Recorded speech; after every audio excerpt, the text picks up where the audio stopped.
जरूर गुफ्तगू।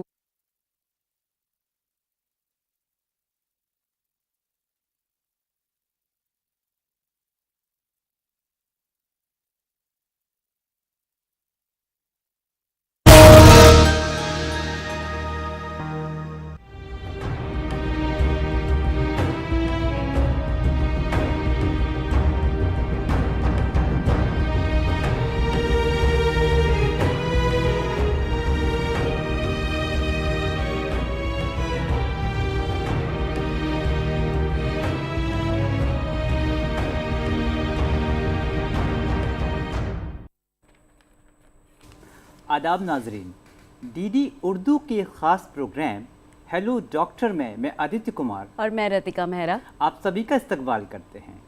Hello doctor में हम आपको बताते हैं आपकी सेहतमंद ज़िंदगी का राज, ताकि आप बदल सके अपने जीने का अंदाज। जी हाँ नाजरीन, और जब भी सेहत की बात आती है तो जो वक्त है उसकी कीमत बढ़ जाती है, क्योंकि अगर हमें सही वक्त पर बीमारी का पता लग जाए और सही वक्त पर हम उसका इलाज करवा सकें तो उस बीमारी से लड़ना आसान हो जाता है। हमारे जिस्म का पावर हाउस है हमारा ब्रेन, यानी कि हमारा दिमाग, और ये दिमाग ही तो है जिसकी वजह से हम सोचते हैं, समझते हैं, उठते हैं, बैठते हैं, चलते हैं, घूमते हैं। और अगर इसी ब्रेन के फंक्शंस में किसी तरह की कोई दिक्कत आ जाए तो क्या किया जाए? एक ऐसी बीमारी जिसे ट्रीटमेंट करना तो जिसका आसान है, लेकिन उसे डायग्नोज करना मुश्किल है। जी हाँ, हम बात कर रहे हैं ब्रेन ट्यूमर के बारे में, और इसीलिए ब्रेन ट्यूमर पर बेदारी पैदा करने के लिए और हमारी आवाम को इसके बारे में एजुकेट करने के लिए हर साल 8 जून को world brain tumour day celebrate किया जाता है। तो नाजरीन, अगर आप भी आज ब्रेन ट्यूमर पर किसी भी तरह की कोई जानकारी चाहते हैं या फिर आपके परिवार में कोई ब्रेन ट्यूमर से जूझ रहा है और आप हमारे एक्सपर्ट डॉक्टर्स की राय लेना चाहते हैं तो आप हमारे टोल फ्री नंबर पर कॉल कर सकते हैं। लेकिन उससे पहले देखते हैं हमारी ये खास रिपोर्ट।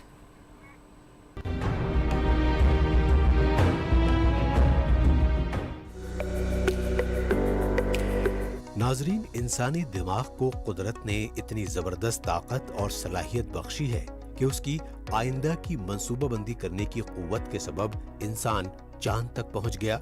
उसने अपनी आसाइश के तकरीबन सभी साजो सामान तैयार कर लिए और मुहलिक बीमारियों का इलाज भी दरियाफ्त कर लिया गया। इंसानी दिमाग या ब्रेन जिस्म में सबसे ताकतवर उज़्व तस्वुर किया जाता है, लेकिन यही दिमाग कभी कभी किसी गैर मामूली अमल या एक नस्ल से दूसरी नस्ल में मुंतकिल होने वाली बीमारी के सबब मुहलिक मर्ज का शिकार हो जाता है।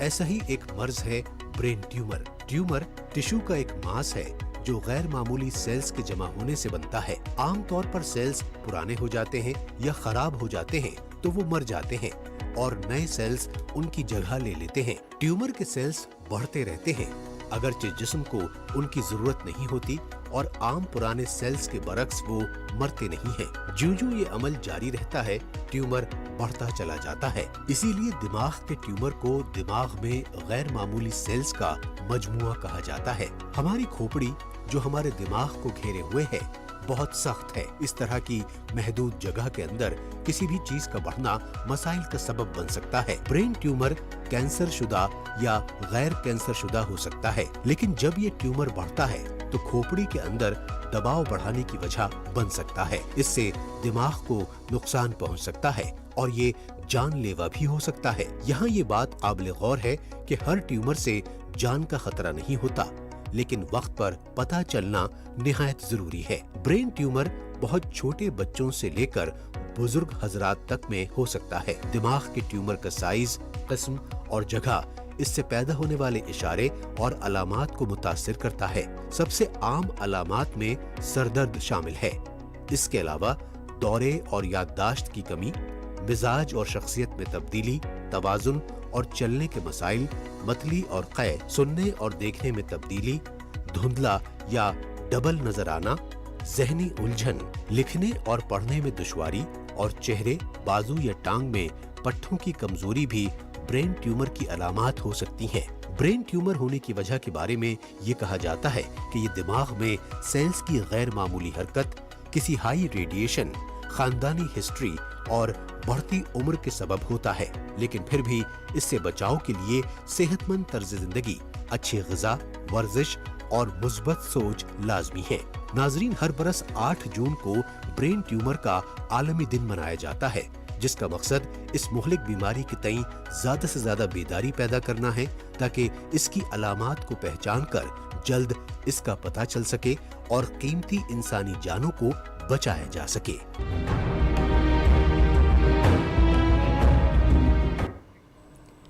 हेलो डॉक्टर, में आज हम समझेंगे कि ब्रेन ट्यूमर है क्या, इसके वजूहात क्या होते हैं, समझेंगे कि इसके अलामात क्या हैं और इसके इलाज के बारे में चर्चा करेंगे। और उसी पर मौज़ूआत पर हमारे साथ गुफ्तगू करने के लिए हमारे साथ एक्सपर्ट डॉक्टर्स का एक बहुत ही खास पैनल। तो आइए पहले आपका उनसे तारुफ करवाते हैं। जी हाँ, आइए अपने एक्सपर्ट से, अपने माहिरीन से आपका तारुफ करवाते हैं। हमारे पहले एक्सपर्ट हैं डॉक्टर एम वली। आप सर गंगाराम हॉस्पिटल के मेडिसिन डिपार्टमेंट में सीनियर कंसल्टेंट हैं।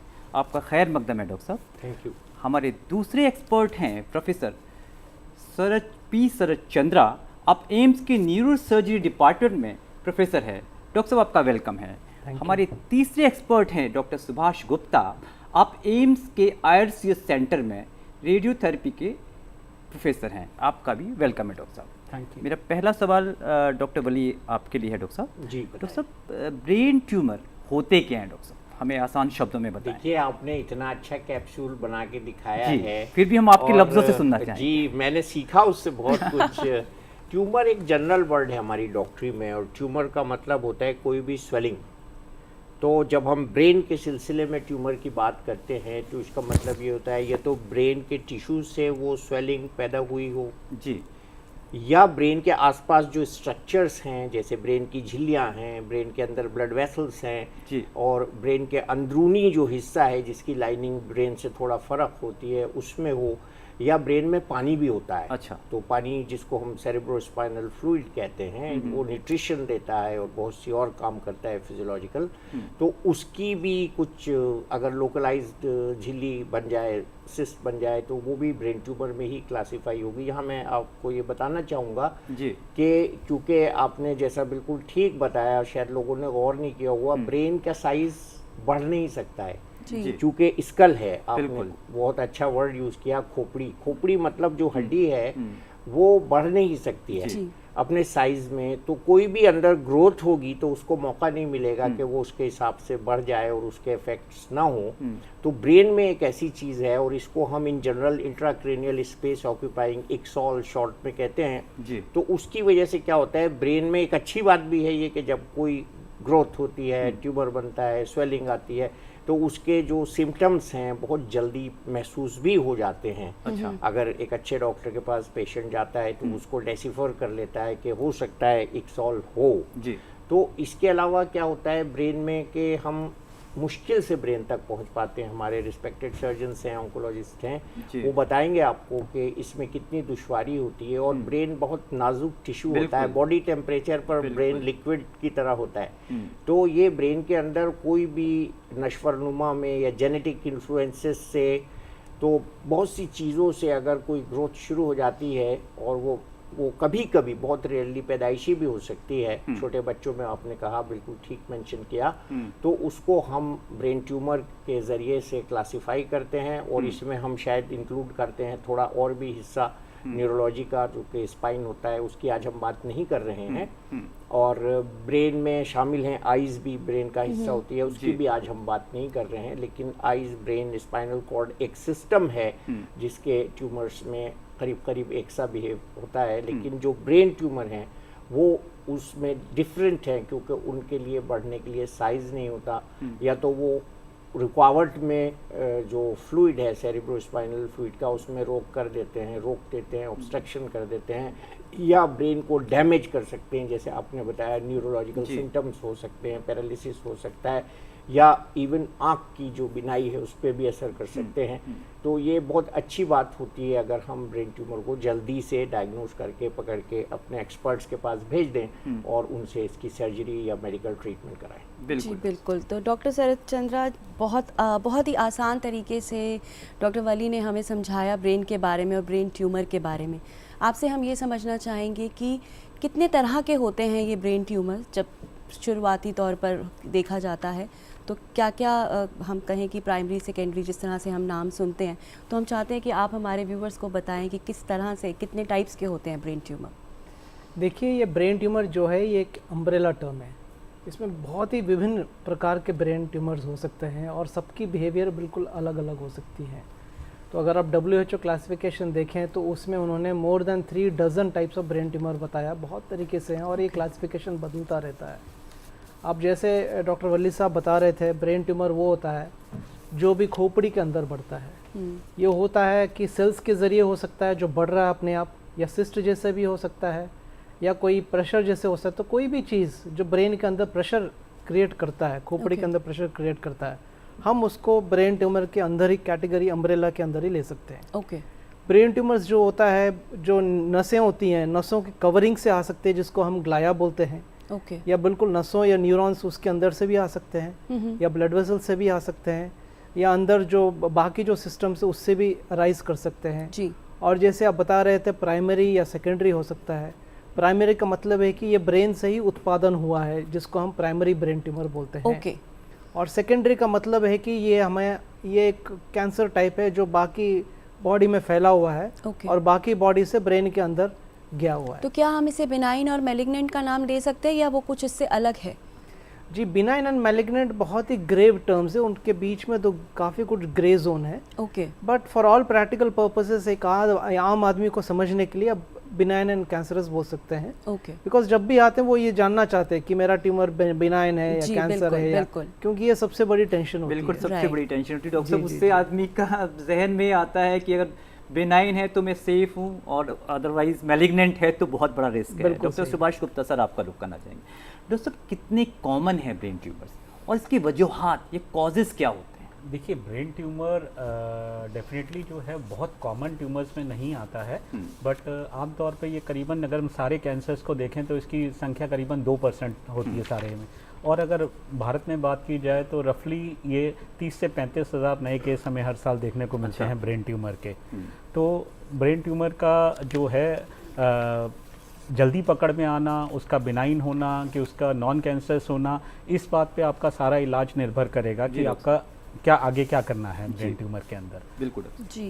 डॉक्टर वली, जिस तरह से हमने जाना कि इसके वजूहात क्या क्या हो सकते हैं, पर ये समझना भी बहुत ज़रूरी है, बिकॉज अभी हमने भी ये बात की कि इसका डायग्नोस करना बड़ा मुश्किल है।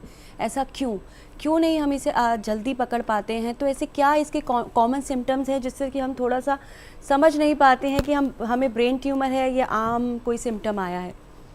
देखिए, छोटा सा भी स्किन में दाना हो जाता है या कोई वैस्प ततैया काट जाता है तो उसमें इतना सीवियर पेन होता है, दर्द होता है, जलन होती है, हम एकदम पहचान लेते हैं सूजन आ गई।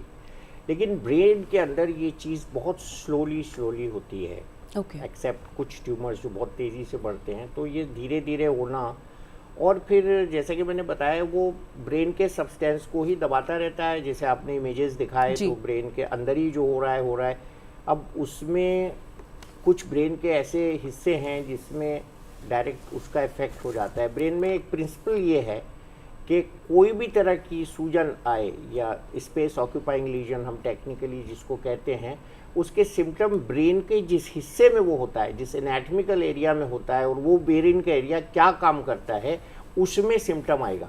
सपोज आँख की नस के पास अगर ब्रेन ट्यूमर है उसके आसपास, तो निगाह में कमजोरी आ जाएगी। अब निगाह में कमजोरी आई तो वो डॉक्टर आई वाले के पास जाएगा। एग्जैक्टली। तो आई वाला निगाह टेस्ट करके चश्मा बना देगा, उससे फ़ायदा नहीं होगा, फिर वो दूसरे डॉक्टर के पास चला जाएगा। तो इस सिलसिले में जो सीक्वेंस है इसमें देरी हो जाती है। इसी तरह से कोई अगर दूसरे एरिया में है जिसमें कान का हिस्सा इफेक्टेड हो रहा है तो उसको चक्कर आएंगे या कान में आवाज़ें आएंगी या बैलेंसिंग में उसकी थोड़ी गड़बड़ हो जाएगी, तो वो कान के डॉक्टर के पास जाएगा, उसका ध्यान कान पे रहेगा और वो एनाटॉमिकल एरिया आइडेंटिफाई नहीं करेगा। आजकल इसका डायग्नोसिस बहुत आसान है, प्रोवाइडेड हम उसको सस्पेक्ट करें। कोई भी अनएक्सप्लेन्ड हेडेक हो, उल्टी आए, दौरा आने की हिस्ट्री हो, पर्सनैलिटी या बिहेवियर में चेंजेस हों, आपको जैसे आपने भी बताया कि कोई एनाटॉमिकल वीकनेस आए हाथ पैर में और बैलेंसिंग में, डिजीनेस और चलने में आप सहज महसूस ना करें, कान में सुनाई कम दे या देखने में आपको फ़र्क लगे और आई का डॉक्टर कह दे आपका नंबर ठीक है, तो ऐसी सिचुएशन में हमारे लिए बहुत आसान, हम जब पढ़ते थे तो सिर्फ एक्सरे होता था, अब सीटी स्कैन होता है, एमआरआई होते हैं, और ब्रेन के ट्यूमर से स्पेसिफिक हम एमआरआईज करते हैं, अब पेट स्कैन्स भी करते हैं, पॉजिट्रॉन एमिशन टोमोग्राफी, तो उससे हमारी डायग्नोसिस बहुत आसान हो जाती है। इसको हम ये कहते हैं डॉक्टरी भाषा में कि सस्पिशन इंडेक्स हाई होना चाहिए। आप किसी को घर में जैसे नौकर को रखती हैं, उसको हमेशा ऑब्जर्व करती हैं कि चोरी तो नहीं कर रहा है। इसी तरह से जब हमारे पास कोई मरीज आता है तो हमारे दिमाग में सब कंडीशंस स्कैन होनी चाहिए कि इसको क्या क्या क्या क्या हो सकता है, उसके हिसाब से हमारा कलम चलना चाहिए, दिमाग चलना चाहिए और हमको टेस्ट कराने चाहिए। आमतौर पर इसमें देरी इसीलिए होती है कि जल्दी डायग्नोसिस नहीं होती, उसकी वजूहत मैंने आपको बता दी हैं। और thank you so much sir. जी डॉक्टर साहब, इस बीच हमारे एक दर्शक जुड़ चुके हैं, आइए उनका सवाल ले लेते हैं। बहुत बहुत इस्तकबाल है आपका हमारे प्रोग्राम में। नमस्कार, अपना सवाल पूछिए। आप कहाँ से बोल रहे हैं? आदित्य कुमार जी, मैं भोपाल से बोल रहा हूँ, डॉक्टर प्रदीप साहू जी। वेलकम है डॉक्टर साहब आपका। लास्ट थर्सडे से ट्राई करता रहा जी जी, आपके यहाँ स्टूडियो में किसी ने कॉल अटेंड ही नहीं किया। नहीं कोई बात नहीं, अभी हम आपको सुन रहे हैं, आप अपना सवाल पूछिए। हाँ, अभी अपना सवाल पूछना चाहता हूँ डॉक्टर की टीम से जी कि जो ट्यूमर होता है जी, डिटेक्ट होने के कितने दिन पहले उसके सिम्टम्स जो है दिखाई देते हैं? ट्यूमर डिटेक्ट होने के कितने दिन पहले सिम्टम्स दिखाई देते हैं? हाँ, आप लाइन शरीर की किस ऑर्गन पे सबसे ज्यादा इफेक्ट डालता है? ठीक है डॉक्टर साहब तो ये है जी, कि नॉन कैंसर और कैंसर ट्यूमर के सिम्टम्स में क्या फर्क होता है? ठीक है डॉक्टर साहब, आप लाइन पे बने रहिए। ट्रीटमेंट अल्टीमेट ट्रीटमेंट क्या? ठीक है डॉक्टर साहब, लाइन पे बने रहिए। हो सकता है डॉक्टर साहब आपसे कोई सवाल पूछिए। डॉक्टर वली आपका रुख करना चाहेंगे? नहीं, मेरा पर्सनल नहीं है। मैं समझ गया इनकी बात। हाँ जी, आपकी बात समझ चुके हैं डॉक्टर साहब। जी जी जी जी। देखिए, इसमें यही तो मुसीबत है जो हमने अभी शुरू में बताने की कोशिश की कि start of the tumour and detection of tumour एक स्लो प्रोसेस भी हो सकती है, बहुत तेज़ प्रोसेस भी हो सकती है।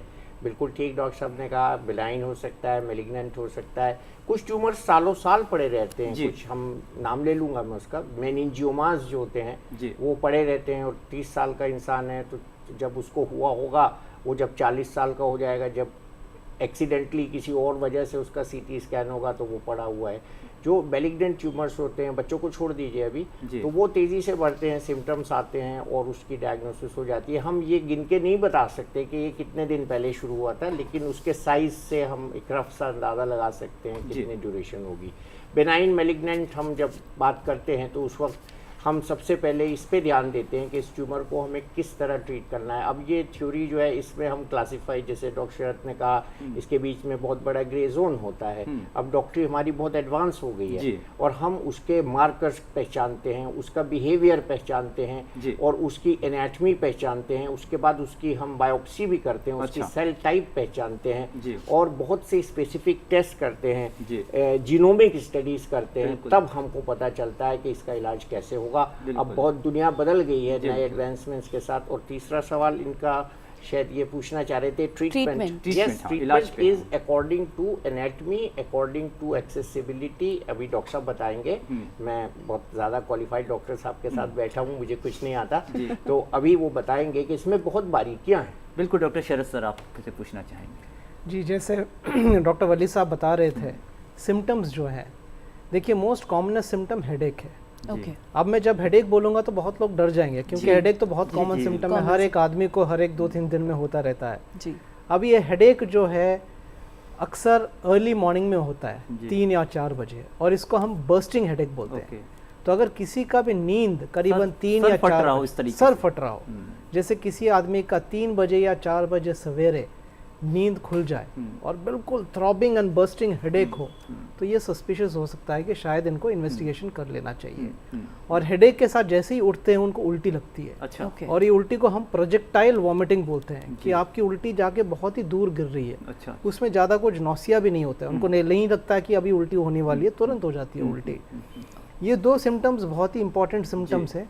अगर किसी को ये हो रहा है और उल्टी के बाद उनको हेडेक में काफ़ी कुछ राहत हो जाती है, रिलीफ आ जाती है। इसके अलावा जैसे डॉक्टर वली साहब बता रहे थे, बहुत सारे सिम्टम्स होते हैं डिपेंडिंग अपॉन द लोकेशन जी। तो कुछ ट्यूमर है जो दौरे के साथ ही प्रेजेंट करते हैं, वो कभी ग्रो नहीं करते हैं, जिंदगी भर रहते हैं, उसी साइज के रहते हैं, लेकिन उसके वजह से दौरे होते हैं जो बिल्कुल मेडिसिन से कंट्रोल ही नहीं होते जी। तो उस ट्यूमर को निकालना पड़ेगा दौरे को बंद करने के लिए जी। कुछ लोगों को आंखों में रोशनी कम हो सकती है, अच्छा। कुछ लोगों का हाथ या पाँव में कमजोरी आ सकती है, कुछ लोगों को झुंझुनापन हो सकता है। जी जी। तो अजीब अजीब प्रकार के हो सकते जी। हैं। कुछ ट्यूमर्स हैं जिसमें मरीज हंस भी सकता है। अच्छा। कुछ हाइपोथैलेमिक ट्यूमर्स हैं, वो जेलास्टिक एपिलेप्सी जैसे प्रेजेंट कर सकते हैं। कुछ मरीज जो रोने के एपिसोड्स भी हो सकते हैं। तो ये थोड़ा बहुत ही अनकॉमन सिम्टम्स है, लेकिन लगभग 90% केसेस में जो सिम्टम्स मैंने बताया वो सबसे ज़्यादा कॉमन है। बिल्कुल हमें एहतियात बरतने की ज़रूरत है, और ये सिम्टम्स होते ही एक एक्सपर्ट की, एक माहिरीन से मिलने की ज़रूरत है। डॉक्टर शरद, आपका ही फिर से रुक करना चाहेंगे। डॉक्टर साहब आप एक बेसिकली सर्जन हैं, सर्जरी कितनी सेफ है ब्रेन ट्यूमर की अगर बात करें? और डॉक्टर साहब जो ट्यूमर्स हमेशा क्या इम्पेनेट्रेबल होते हैं? जी देखिए, आजकल टेक्नोलॉजी काफ़ी कुछ बदल गई है, बहुत सारे एडवांसेस आ गए हैं। जैसे हम ब्रेन ट्यूमर की लोकलाइजेशन बहुत अच्छी तरह कर सकते हैं। आज के डेट में हमारे पास न्यूरो नेविगेशन है, जिसका मतलब है कि आप कंप्यूटर ज़रिए हैं, आप अगर अपने हेड को रजिस्टर करें तो अगर यहाँ पे प्रोब लगाएंगे तो एमआरआई फिल्म में एग्जैक्टली दिखा देगा कि आप किस एरिया पे हैं एमआरआई के फिल्म के ऊपर। इसके अलावा अल्ट्रासाउंड ना क्यूसा करके आया है, अल्ट्रासोनिक एस्पिरेटर, जिसके वजह से आप बहुत सेफली ट्यूमर को निकाल सकते हैं। आप इंट्रा ऑपरेटिव मॉनिटरिंग कर सकते हैं। मान लीजिए ट्यूमर अगर आपका ऐसी एरिया में है जहाँ पे हाथ या पाँव का कंट्रोल है, आप न्यूरो मॉनिटरिंग करके देख सकते हैं कि ये हाथ या पाँव का फंक्शनल एरिया है कि नहीं। इंट्रा ऑपरेटिव अल्ट्रासाउंड आ गया है, इंट्रा ऑपरेटिव एमआरआई आ गया, जिसका मतलब आपने कुछ ट्यूमर निकाला और ओटी के अंदर ही आपने एक एमआरआई रिपीट किया है, ताकि आपको पता चल सकता है कि आपने ट्यूमर को पूरी तरह निकाला है कि नहीं निकाला है। इसी तरह फाइबर ट्रैक्ट एनाटॉमी आ गया, जिसके वजह से आप पूरी फाइबर ट्रैक्ट का डिसेक्शन करके देख सकते हैं कि कहाँ से फाइबर्स जा रहा है। तो इस तरह बहुत सारे एडवांसेस हो गए, जिसके वजह से ब्रेन ट्यूमर बहुत ही सेफ हो गया। अगर आप कोई भी एवरेज न्यूरोसर्जिकल यूनिट में जाएंगे तो आप देखेंगे बहुत सारे ट्यूमर्स हो रहे हैं और मरीज 3-4 दिन में डिस्चार्ज होके जा रहे हैं। अब क्वेश्चन आएगा कि आदमी क्या ब्रेन ट्यूमर से कभी क्यूर हो सकता है?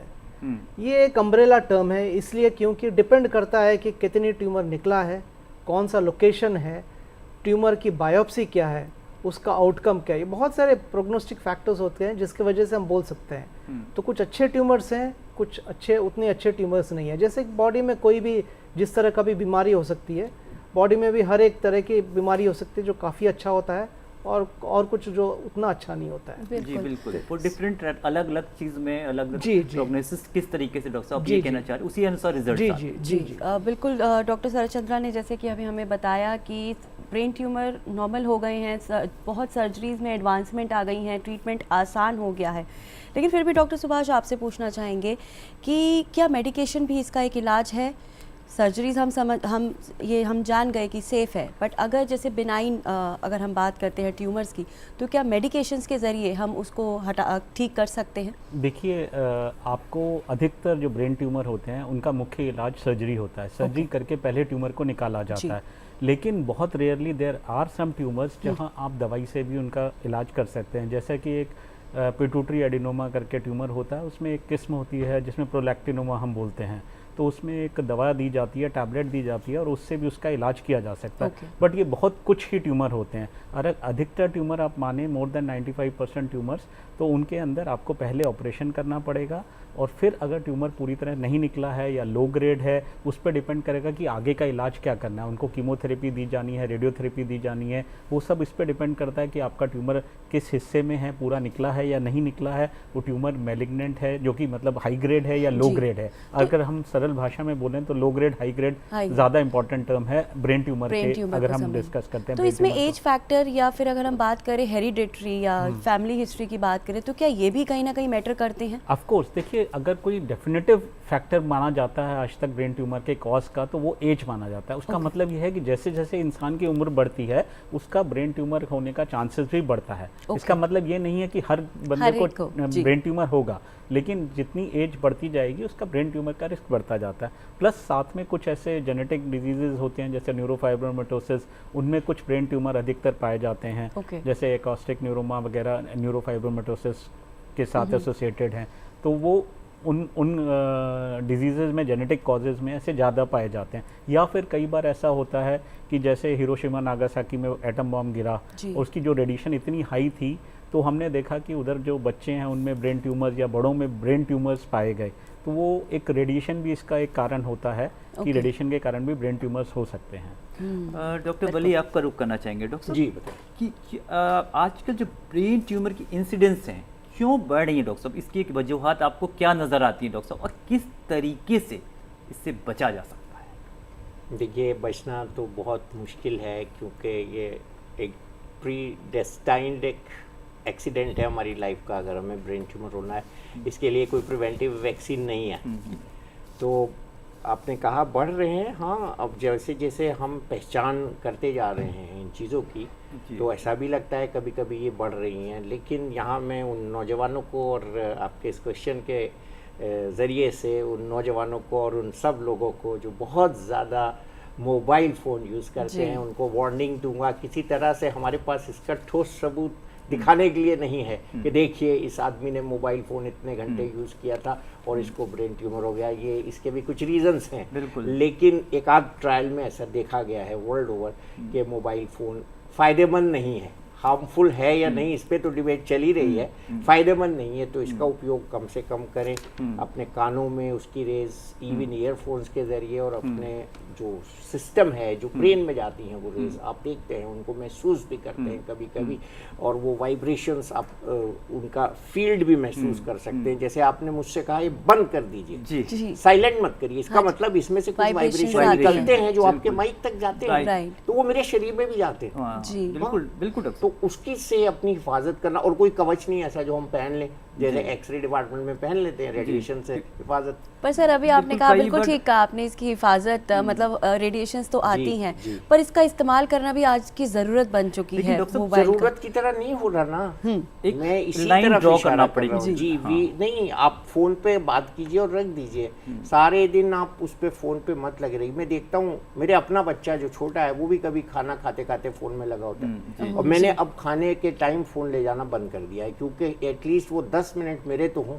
इस वक्त हम फोन के साथ इतना ज्यादा ग्लूड हो गए हैं जी। कि हम इससे अलग हो नहीं पाते, और पागल से हो जाते हैं अगर ये फोन बंद हो जाए, ये ले लिया बिल्कुल जाए अच्छी हमसे या बात- खो जाए। जी। एक बात और कहूंगा, और ये चीज अर्बनाइज्ड बिहेवियर नहीं है, ये पूरी दुनिया में गांवों में, हाँ, छोटे बिल्कुल। हर जगह शहरों फैल में, चुकी है। बड़े एक शहरों बीमारी में की तरह फैल चुकी है। बीमारी नहीं, वबा, महामारी महामारी हो गई डॉक्टर है, शरद आपका और रुक करना चाहेंगे इससे डॉक्टर बचना जरूरी है। मोबाइल्स और ब्रेन ट्यूमर का आपस में क्या रिलेशन है डॉक्टर साहब? क्या कोई रिसेंट स्टडीज, कोई शोध आए हैं जिससे पता चला हो इस बारे में? देखिए, डॉक्टर वली साहब ने बहुत अच्छी चीज़ें बताई मोबाइल बिहेवियर, मोबाइल रिस्क के बारे में। अब मोबाइल में सबसे बड़ी प्रॉब्लम है कि जो time of appearance of tumours, वो कितने सालों के बाद आएंगे। ओके। 5 साल के बाद आएंगे, 10 साल के बाद आएंगे। जो अभी जो भी स्टडीज, अभी टेक्नोलॉजी जो आई है लगभग 20 साल से आई है, उससे ज़्यादा नहीं है। जी तो हमें लॉन्ग टर्म स्टडीज़ के ज़रिए ही पता चलेगा कि इसका एक्चुअल रिस्क है कि नहीं। जी लेकिन इसमें मैं आपको कुछ चीज़ें बताना चाहता हूँ। जैसे 2017 में एक मेटा एनालिसिस निकला है, बहुत ही इंपॉर्टेंट मेटा एनालिसिस है, जी जहाँ पे इन्होंने देखा है कि करीबन 11 स्टडीज़ है, 8000 सब्जेक्ट्स, 6000 8000 सब्जेक्ट्स में देखा है। और इन्होंने ये किया है कि शायद मोबाइल फ़ोन यूसेज के साथ लो ग्रेड ट्यूमर्स होने के लिए ज़्यादा रिस्क है। अच्छा हाई ग्रेड भी हो सकते हैं, लेकिन शायद लो ग्रेड हो सकते हैं, एक आ रही है। लेकिन अगेन एक लॉन्ग टर्म स्टडीज़ करके इसको दिखाना पड़ेगा। लेकिन ये कहते हुए मैं ये बोलना चाहूँगा कि जब तक हमने ये इस्टेब्लिश किया कि सिगरेट स्मोकिंग की वजह से कैंसर आती है, हमें करीबन 50 साल लग जी गए। जी और सिगरेट स्मोकिंग और कैंसर के बीच में ज़्यादा टाइम नहीं है, जी। बस ज़्यादा से ज़्यादा 5-10 साल में अगर कैंसर आना है तो आ जाता है। जी अब मोबाइल फ़ोन में अगर लो ग्रेड ट्यूमर्स आना है तो वो हो सकता है 10 साल के बाद आए, 15 साल के बाद आए, 20 साल के बाद आए। इसका मतलब हम अगर इसको कंटिन्यूसली 10 साल और यूज़ करेंगे, फिर स्टैटिस्टिक्स देखेंगे कि ट्यूमर बढ़ रहा है, तब हो सकता है कि बहुत सारे पॉपुलेशन को इसके वजह से नुकसान पहुंचा जी हो। बिल्कुल तो इसीलिए हमें अपनी सावधानी रख के रहना पड़ेगा। जैसे कि आपको कॉल्स अटेंड करना है, आप वो स्पीकर, वो हेडफोन लगा के उसको यूज़ करिए। ब्लूटूथ अगर यूज़ करेंगे तो उसमें रेडिएशन बहुत कम है, उसमें भी होती है रेडिएशन लेकिन बहुत कम है। हो सके तो ज़्यादा से ज़्यादा आप मैसेजिंग करिए, वॉइस आंसर मत करिए, वो ज़्यादा अच्छा रहेगा आपके लिए। उसके बाद जो स्क्रीन टाइम है डेफिनेटली जितना कम हो सके वो कम कर दीजिए। जैसे आपको ईमेल चेक करना, आप कंप्यूटर या लैपटॉप पे चेक करिए। और ऑफ कोर्स सोशल मीडिया जो इंटरेक्शन, उसकी बहुत सारी अलग प्रॉब्लम्स है। मैं नहीं बोलूँगा कि उसके वजह से क्या कम कीजिए, बिकॉज ये आप ब्रेन ट्यूमर्स है और एडल्ट के ब्रेन ट्यूमर्स हैं, ट्रीटमेंट में बहुत ज़्यादा फर्क नहीं रहता, Okay. लेकिन बच्चों में जो है मैलिग्नेंट ट्यूमर्स काफ़ी होते हैं, जान पहुंचाए उसके जो काम की जिससे उसका काम में बाधा ना बाधा ना पहुंचे पड़े, जी। और हमारा ट्यूमर भी निकल जाए। Okay. तो जितना ज़्यादा हम उस ट्यूमर को निकल पाएंगे उतना ही मरीज़ के लिए अच्छा है। You mean radiation? उसके बाद जो ट्यूमर बच जाता है उसके बाद हम उसको रेडिएशन देके क्योर करने की कोशिश करते हैं। रेडिएशन या कई बार मैलिग्नेंट ट्यूमर होता है तो रेडिएशन प्लस कीमोथेरेपी भी दी जाती है, क्योंकि बाकी बचे हुए ट्यूमर को उसको हम एडजुवेंट थेरेपी बोलते हैं। अगर हम साइंस की भाषा में बोलें तो एडजुवेंट थेरेपी बोला जाता है। प्राइमरी सर्जरी ट्यूमर को निकाल दिया गया है, बाद में जो थोड़े बहुत सेल्स बच गए हैं या उसका जो ट्यूमर टिश्यू बच गया है उसको खत्म करने के लिए रेडिएशन और कीमोथेरेपी का सहारा लिया जाता है। जी बिल्कुल डॉक्टर साहब, जैसे कि हमारे दोनों एक्सपर्ट आप एम्स से ही हैं, अगर कोई ब्रेन ट्यूमर की बीमारी लेके आता है तो क्या वो पहले डॉक्टर साहब के संपर्क में आता है या पहले आपके संपर्क में आता है? नहीं, अधिकतर जो ब्रेन ट्यूमर की बीमारी लेके आते हैं वो या तो न्यूरोलॉजिस्ट के पास जाते हैं या न्यूरोसर्जन्स के पास अच्छा। जाते हैं। हमारे पास डायग्नोसिस के बाद ही मोस्ट ऑफ द जब इलाज की जरूरत पड़ती है, जब उनका ट्यूमर निकल जाता है और ट्यूमर की बायोप्सी या हिस्टोपैथोलॉजी रिपोर्ट में हमें पता चलता है कि ये ट्यूमर कैंसर ट्यूमर है, उसको रेडियोथेरेपी की ज़रूरत है जी। या तभी वो हमारे पास भेजा जाता है। अदरवाइज कुछ ट्यूमर्स ऐसे होते हैं जिनमें रेडियोथेरेपी की ज़रूरत नहीं होता। आपने ट्यूमर को निकाल दिया है और वो लो ग्रेड है, वो बहुत धीरे धीरे कभी बढ़ेगा, कभी अगर 5 साल 6 साल 10 साल में कभी भी वापस बीमारी आती है तब उसको में रेडिएशन की ज़रूरत पड़ सकती डॉक्टर है। साहब बेसिकली रेडिएशन ऑन्कोलॉजिस्ट हैं। हाँ। डॉक्टर साहब रेडिएशन का ट्यूमर के इलाज में कितना सक्सेस रेट है और कितना लंबा ये इलाज चलता है? देखिए, रेडिएशन अगर मैं बात करूं तो जैसे भी हाई ग्रेड ट्यूमर्स की अगर बात करते हैं तो ऑलमोस्ट सारे हाई ग्रेड ट्यूमर्स में रेडियोथेरेपी देना ही पड़ता है, रेडिएशन देना ही पड़ता है। बट कुछ लो ग्रेड ट्यूमर जो कि वापस आ गए हैं या पूरे नहीं निकल पाए हैं उनके अंदर भी रेडिएशन देना पड़ता है।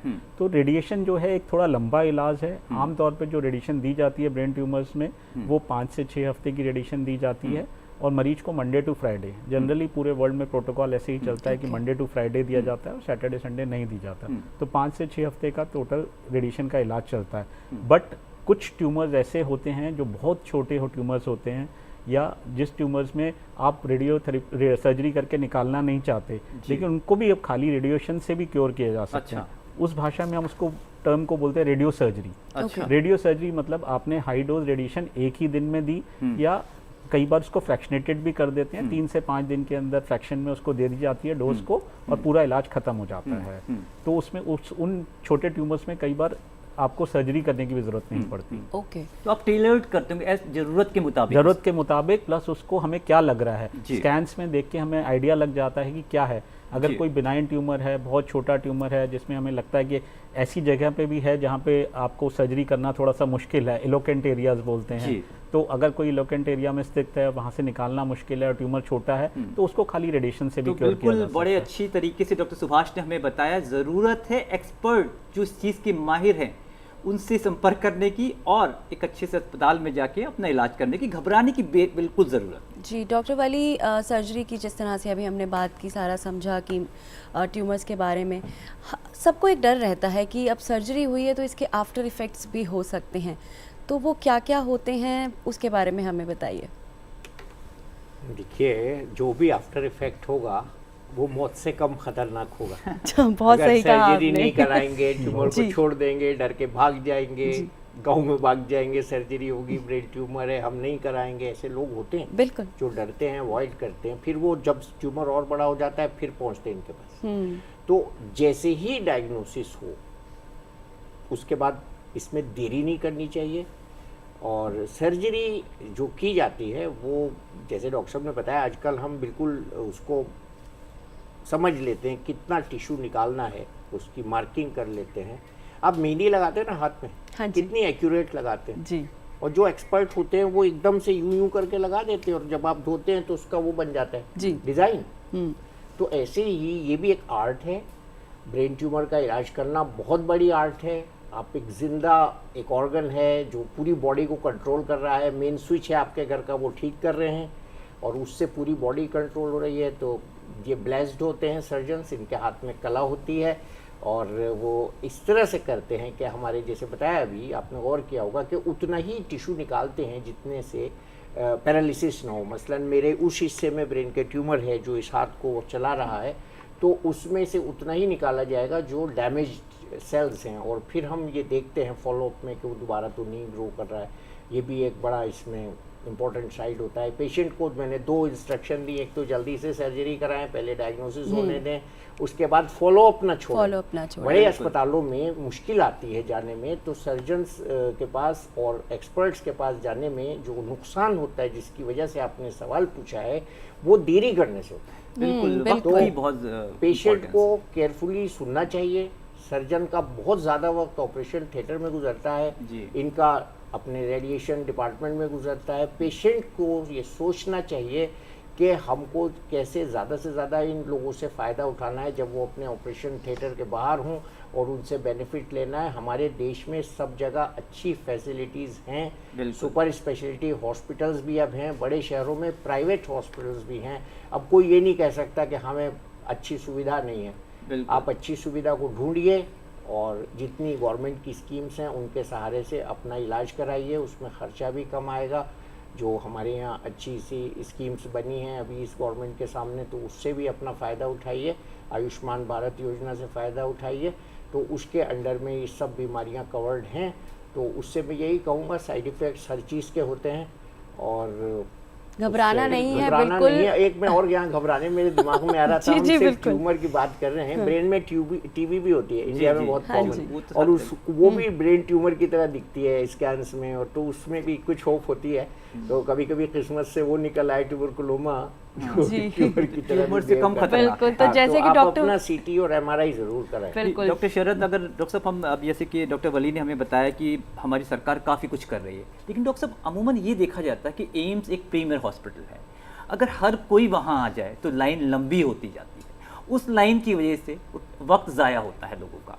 क्या देश के अन्य भागों में, हमारा जो मुल्क है, इतना बड़ा मुल्क है, हर जगह पे क्या अगर इस तरह के गवर्नमेंट की तरफ से सुविधाएं हैं कि लोग लोकल लेवल पे जाके अपना इलाज करा सकें? देखिए, आप पहले जैसे सिर्फ एम्स ही था दिल्ली में, लेकिन आज के डेट में आप देख सकते हैं 22 AIIMS, All India Institute of Medical Sciences like institutes हर जगह डेवलप हो रहा है। वो सब एक अम्ब्रेला के नीचे है, और फैकल्टी जो यहाँ पे ट्रेन होती है जाके वहाँ पे फैकल्टी जैसे ज्वाइन करते हैं। तो अभी डाइवर्सिफिकेशन काफ़ी कुछ हो रहा है, और बहुत सारे जगहों में, छोटी छोटी जगहों में बहुत अच्छे फैसिलिटीज़ मिल रहे हैं। जैसे मैं उड़ीसा से हूँ, वहाँ पे पहले कुछ उतना फैसिलिटीज़ नहीं था, सिर्फ लोकल मेडिकल कॉलेज है, बट अभी वहाँ पे एम्स भुवनेश्वर है जो बहुत अच्छा काम कर रहा है, वहाँ पे काफ़ी कुछ लोड वो ले रहा है। इसी तरह देश के बाकी हिस्सों में भी इसी तरह एम्स लाइक इंस्टीट्यूट्स डेवलप कर रहे हैं, और प्राइवेट हॉस्पिटल्स डेवलप कर रहे हैं, टर्शियरी इंस्टीट्यूट्स डेवलप कर रहे हैं। तो ये काफ़ी कुछ डाइवर्सिफिकेशन हो गया, और ये फैसिलिटीज़ जो है काफ़ी कुछ हॉस्पिटल्स में मिलने लगा। तो डॉक्टर साहब यही कहना चाह रहे हैं कि हर किसी को नई दिल्ली एम्स इसके लिए आने की ज़रूरत नहीं है, वो अपने राज्य के जो विभिन्न एम्स हैं वहाँ भी इसका इलाज संभव है। डॉक्टर साहब यही कहना चाह रहे हैं? जी जी बिल्कुल। डॉक्टर सुभाष, ब्रेन ट्यूमर जब सर्जरी की जाती है ब्रेन ट्यूमर की, तो एक सवाल ये आता है कि क्या आगे जाकर ब्रेन से रिलेटेड क्या किसी तरह की कोई बीमारी हो सकती है, या न्यूरोलॉजिकल किसी तरह की प्रॉब्लम आ सकती है जब हम सर्जरी करते हैं ब्रेन की? तो देखिए, जब ब्रेन की सर्जरी करते हैं, जैसा कि अभी बताया डॉक्टर वली ने भी बताया, डॉक्टर चंद्रा ने भी बताया, देखिए कोई भी इलाज दुनिया में ऐसा नहीं है जिसके साइड इफ़ेक्ट्स नहीं है। तो साइड इफ़ेक्ट्स हर इलाज के हैं, लेकिन जो आपका जो मरीज़ को हमेशा अपने डॉक्टर पे एक ट्रस्ट रखना चाहिए, क्योंकि अच्छा इलाज तभी आएगा जब वो अपने डॉक्टर पे भरोसा रखेगा।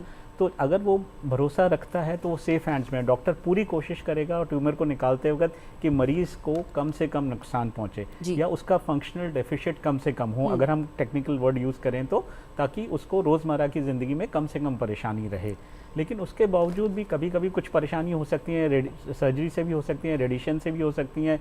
लॉन्ग टर्म हम देखें तो रेडिएशन देने वाले मरीज़ों को कभी कभी उनका पढ़ने की शक्ति या समझने की शक्ति या भूलने की शक्ति थोड़ी ज़्यादा हो जाती है, उनके अंदर भूलना कि वो जो फॉरगेटफुलनेस बढ़ जाता है, या फिर वो पढ़ाई में थोड़े बच्चे कमज़ोर हो जाते हैं रेडिएशन की वजह से, तो उनका मेमोरी लॉस हो जाता है। तो इस तरह के साइड इफ़ेक्ट्स होते हैं। और तो क्या आगे जाके इनका कुछ इलाज हो सकता है, या फिर देखिए वो अडेप्टेशन हो जाता है उसका, है ना। जो मेमोरी सेल्स लॉस हो चुके हैं वो तो नहीं रहेंगे, बट मरीज अपने आप से उस चीज़ की आदत डाल लेता है। तो उसके बाद से उसको अडेप्ट करना स्टार्ट कर देता है। मेमोरी सेल्स या न्यूरॉन्स की बात की, न्यूरॉन्स की बात किस तरीके से डॉक्टर साहब लॉस होता है? जैसे बोलते हैं ना कि हम कभी कोई भी चीज़ करते हैं गेहूं के साथ गुण पिसता है, तो हमारी कहावत है। तो इसीलिए जब भी हम कोई इलाज करेंगे तो नॉर्मल सेल्स को भी थोड़ा डैमेज तो पहुंचेगा, क्योंकि आपको तो पूरा दिख नहीं रहा है ट्यूमर, आपको जितना दिख रहा है वो निकाल रहे हैं, लेकिन आप उसके साथ साथ थोड़ा मार्जिन भी लेते हैं ताकि कोई सेल्स रह गए हों तो वो दोबारा ग्रो ना करें। तो इसलिए थोड़ा नॉर्मल टिश्यू भी डैमेज होता है, चाहे रेडिएशन हो चाहे सर्जरी हो, थोड़ा नॉर्मल टिश्यू हमेशा डैमेज होगा। लेकिन हम कोशिश करते हैं आज के इलाज में, जैसे डॉक्टर साहब न्यूरो नेविगेशन यूज़ करते हैं, अवेक क्रेनियोटमी करते हैं, और भी बड़े सारे प्रोसीजर्स होते हैं जिनके कारण आप मरीज़ को कम से कम नुकसान। इसी तरह से रेडिएशन में आज बहुत सारी मशीनें आ गई हैं, हम IMRT करते हैं, कन्फॉर्मल थेरेपीज़ करते हैं, जिससे कि हम चाहते हैं कि सिर्फ हमारा जो रेडिएशन भी जाए वो सिर्फ ट्यूमर को जाए, और ट्यूमर के जो नॉर्मल सेल्स को कम से कम रेडिएशन मिले। तो कम से कम नॉर्मल सेल्स को होगा तो कम से कम साइड इफेक्ट होगा, बट स्टिल उसमें ट्यूमर मिस नहीं करना चाहिए। हमें पता है क्योंकि ट्यूमर वापस आना सबसे खतरनाक साइड इफेक्ट है किसी भी चीज़ का।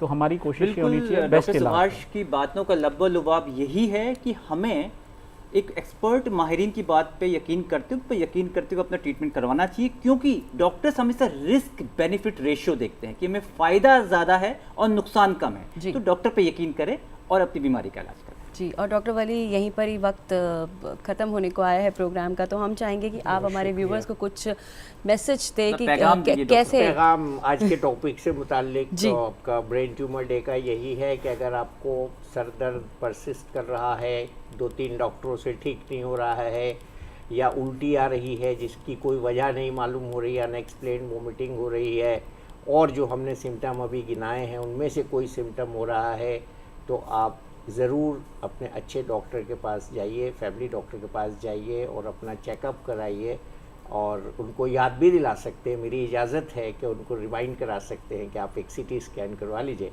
और वो दोनों आप दोनों बहुत खुश होंगे अगर ब्रेन ट्यूमर जल्दी डिटेक्ट हो जाए। बिल्कुल। डॉक्टर शरद सर, आपका रुक करना चाहेंगे, अपना मैसेज भी हमें दें, साथ में इम्यूनोथेरेपी का क्या रोल है डॉक्टर साहब, वो भी बता दें।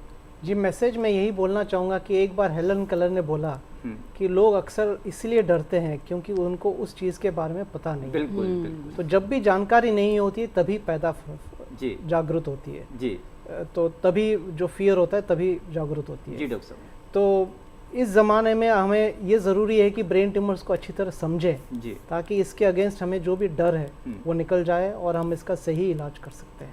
बिल्कुल डॉक्टर। और बात आई इम्यूनोथेरेपी की टाइम है तो मैं बता दें तो अच्छा। इम्यूनोथेरेपी वो है कि आजकल इम्यून मॉड्यूलेटर्स देते हैं जिसके ज़रिए हम ब्रेन ट्यूमर्स को ट्रीटमेंट दे सकते हैं जी। ये एक एडजुवेंट टाइप ऑफ ट्रीटमेंट है, जैसे प्राइमरी एडजुवेंट थेरेपी जैसे डॉक्टर सुभाष बता रहे थे, रेडियोथेरेपी है, कीमोथेरेपी है।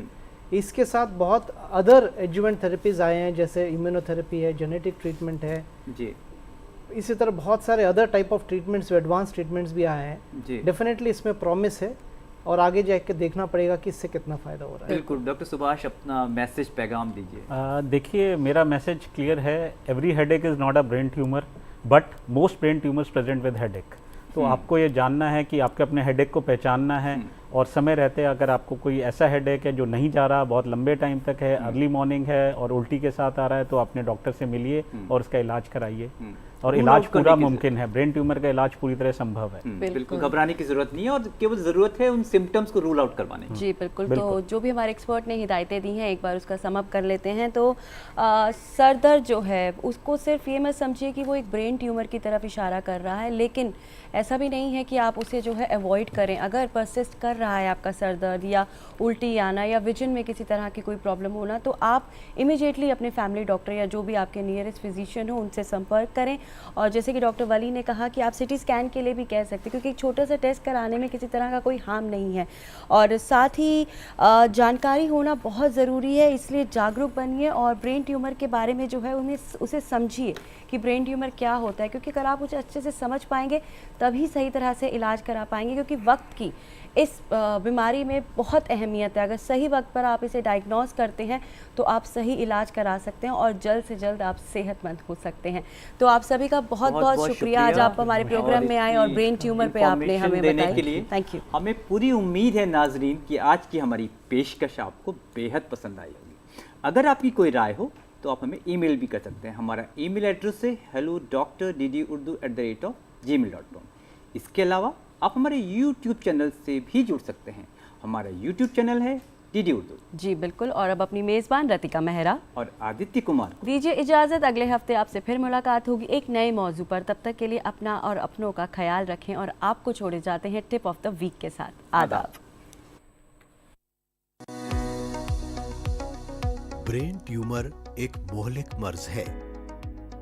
ब्रेन ट्यूमर किसी भी उम्र में हो सकता है। ब्रेन ट्यूमर का अगर वक्त पर पता चल जाए तो इलाज में आसानी होती है। जिंदगी गुजारने के सेहतमंद तरीके से ब्रेन ट्यूमर से बचा जा सकता है।